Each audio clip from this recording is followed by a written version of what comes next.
And I will start with talking about my journey of 2.5 years about bugging the face search engine Clearview AI.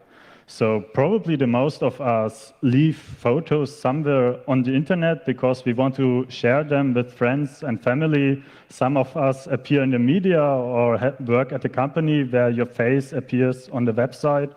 And the meta information, leak information about you, because sometimes those websites tell about your political opinion, your sexual orientation, or who your employer is, stuff like that.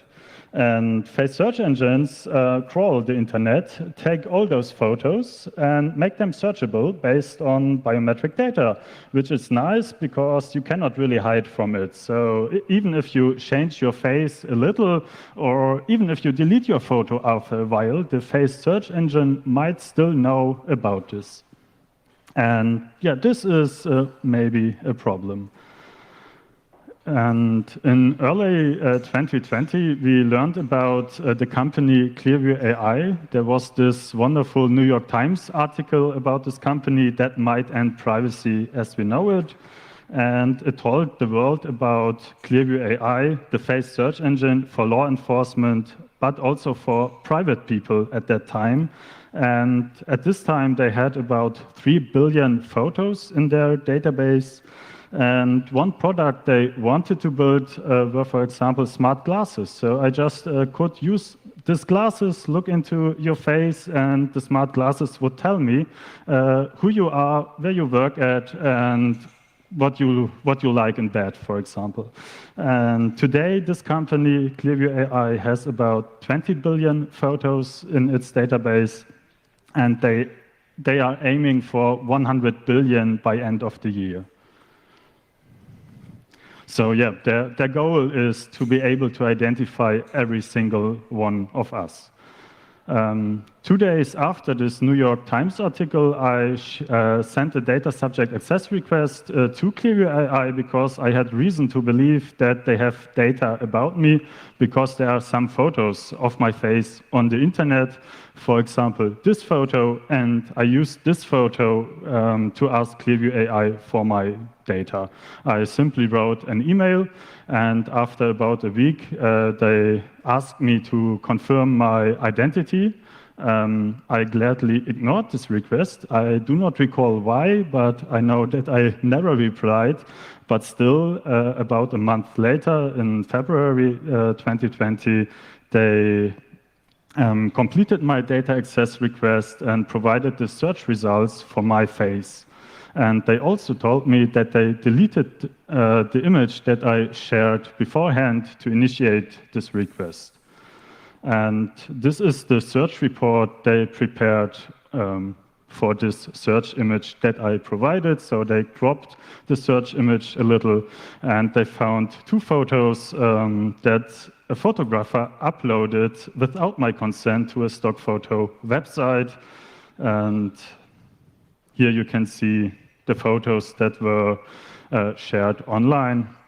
I participated in a student's project, and there were media reports on this. So that is why those photos were on the internet. Without asking, I got another search report by Clearview AI. So in fact, they did not delete the search image that I provided. And this time, they included 8 more faces in the search report. And those pictures did not show me. So Clearview AI is far from being perfect. And here they included lots of images from a Russian social network, but also from Instagram. And they, additionally to those photos, they provide the URL and also the title of the web page. So you can often learn the name of the person, for example. So I learned that Clearview AI has, in fact, data of my person, biometric data, and they were using this biometric data without my explicit consent. And because of that, I wrote a complaint to the Hamburg Data Protection Authority. And a second minor issue was that the answer Clearview AI provided to me was not complete, but the main issue is that they are processing my biometric data without my consent. And to my really big surprise, the Hamburg DPA simply told me, yeah, GDPR is not applicable, we can do nothing. So let's have a look at this. If you look at Clearview AI, we will notice that there is some automatic processing because they are crawling the internet. It might be true that Clearview AI has no office within the Union, but there might be some customers within the European Union. We will learn about that later.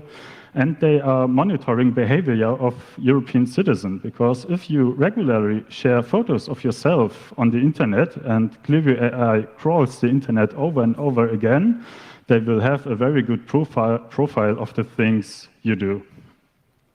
Then there is Article 9, which is about more sensitive data, and biometric data are sensitive data under GDPR. They are under special protection, and Clearview AI is not allowed to use this data without your explicit consent. So here we have the applicability of the GDPR again, and there could have been some exceptions under Article 6, but Clearview AI is running its service only to earn money, so this processing of biometric data is not necessary with respect to Article 6 of the GDPR. That is more or less what I answered to the Hamburg Data Protection Authority. I'm not a lawyer, so I just read some articles and wrote the email as an answer to the Hamburg DPA, and they changed their mind. They agreed then that the GDPR is applicable.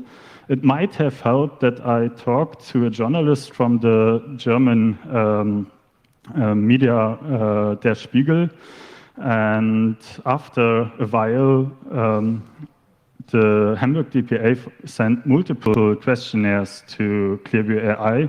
In the beginning, they didn't really answer those requests, but after some time, they were ordered under a threat of penalties to finally answer. Otherwise, they would have paid up to 170,000 euros.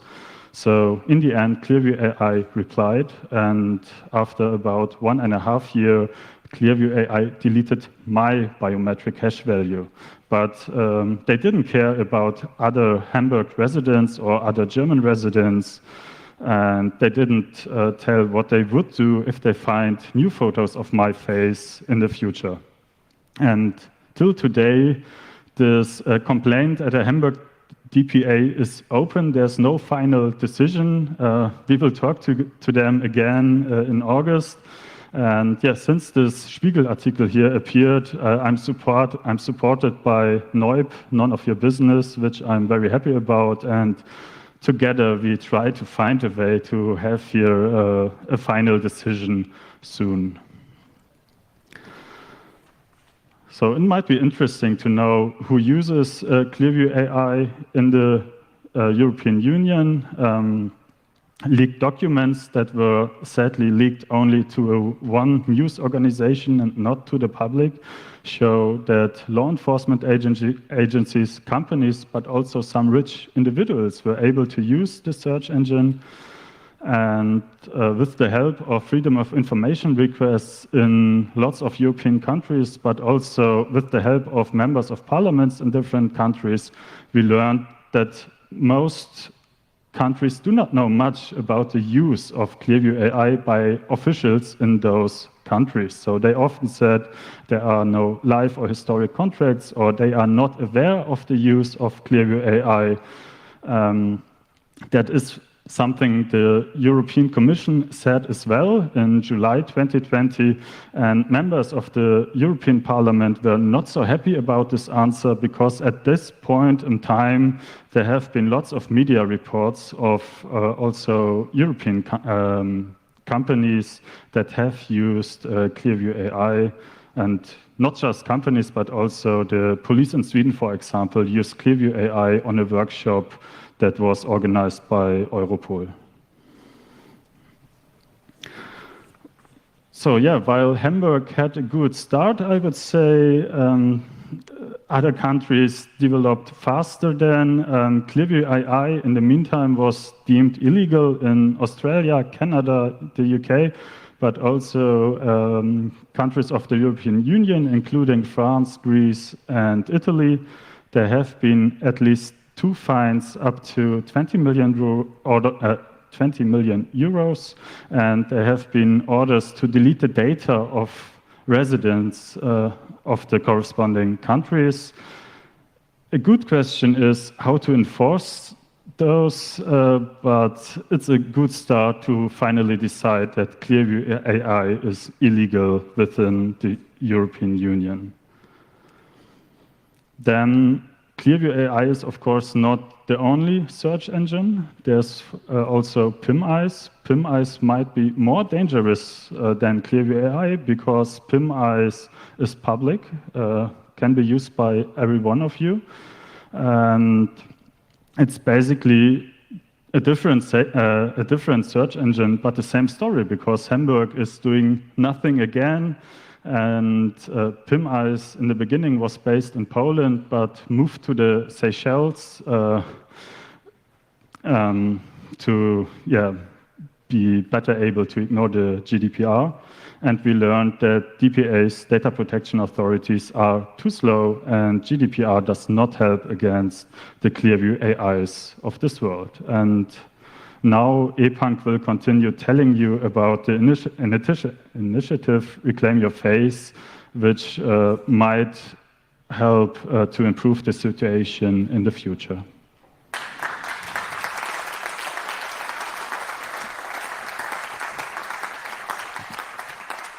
Hello, hi. Yeah, always wanted to perform in a circus tent, never knew that it was about biometric surveillance.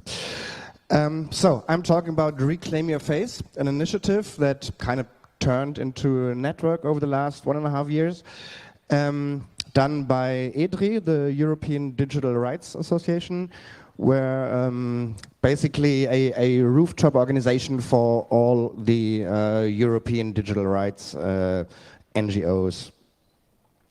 Yeah, and it's about biometric mass surveillance, and we basically demand that it is completely banned. We've heard about photos now, mainly photos, but of course biometric data is much more. It's your fingerprints, it's your voice pattern, it's your typing pattern, it's the way you walk, or the pattern of your veins or whatever. And the problem is that you usually keep these data for your whole life. So once it is in a database, it will stay there. These slides are from EDRI, and I'm basically preaching to the choir here a bit, so I'll do it fast. Of course, we have the problem of general monitoring on, I don't know, parking lots, public transport. In every corner of the city you have the cameras. You can do predictive policing with it. We all know it doesn't work, but the research goes on to work on that. The problem is that it is kept in databases. I don't have to tell you about that. And at the borders, you can get into problems if they in real time compare your face to the unwanted members of community. And as Kantorkel told us, there are a lot of pictures of us in the internet. You basically can't do anything against it in this time. So Reclaim Your Face is a civil society initiative, a European citizen initiative. It's if we do collect like 1 million signatures, the European Parliament has to hear the complaints. And there were demands, and there was a new law on the AI Act, the Artificial Intelligence Act, and the first proposal came out this April. And yes, some of our demands were heard. So yeah, real-time recognition is not allowed, and remote biometric identification should be prohibited. But of course, there are too many exceptions. There is the very vague wording, as we unfortunately have it often in European Union laws. Too many exceptions, especially for the law enforcement. And just because real-time recognition is not allowed doesn't mean that they can take all the material and scrape it afterwards, like they did in Hamburg on the G20 summit. They collected terabytes of material and went through it afterwards. It's still pending if that was legal or not. So basically, if you are interested in these problems, yeah, please join the network, act on a local level, and sign the initiative. It's still going till the end of the month. Reclaim your face, and it helps to have a strong voice if you have a lot of signatures. And yes, we have stickers. Thank you very much. I'm giving the microphone to Lotte.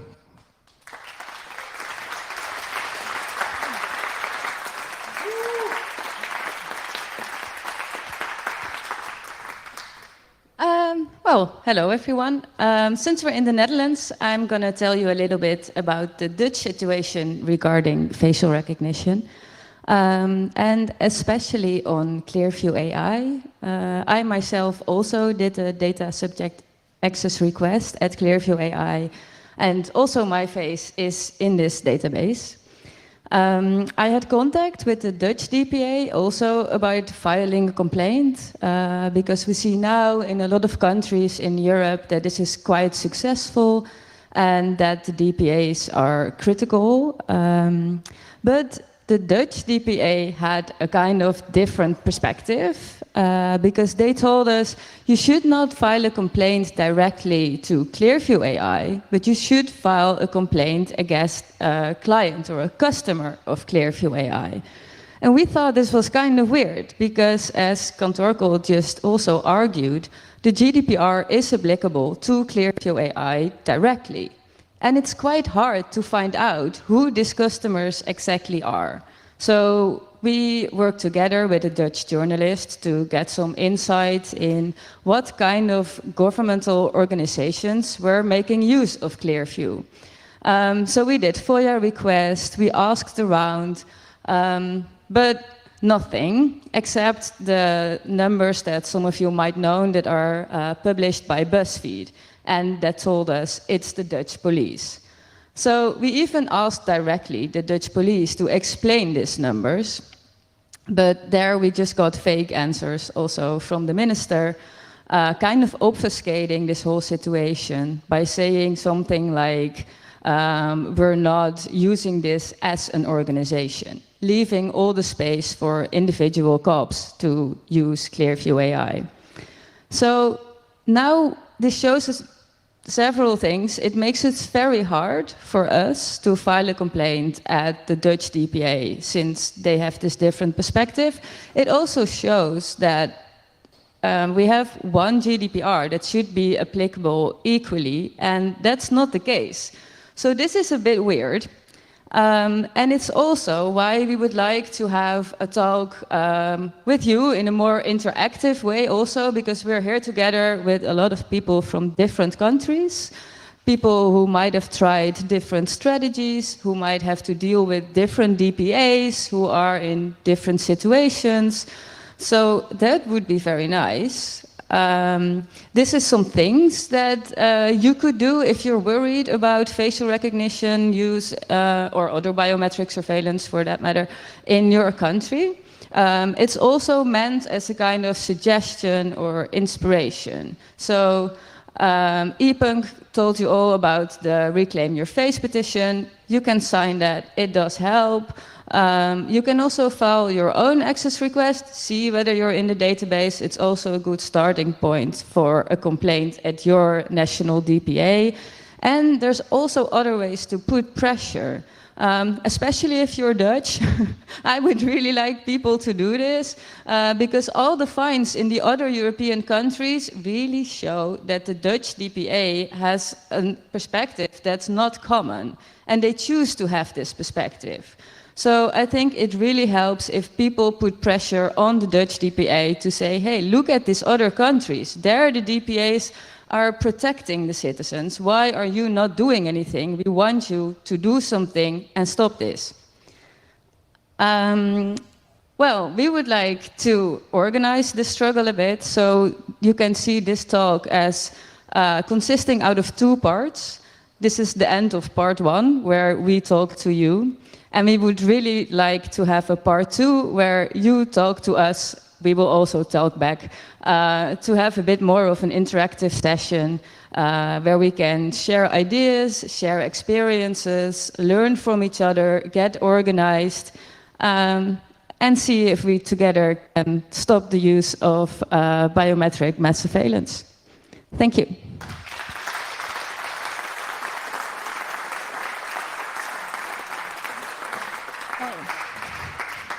Can I?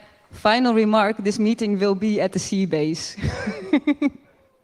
And we still have a few minutes for Q&A, if you don't mind. So if anyone has a question, please walk up to the microphone. As there are no questions from the internet, let's start at the back microphone, please. Step closely to the microphone. Yeah, hi. Great talk, first of all, and great to hear myself. But for the first speaker, so what does it mean when they remove your hash value?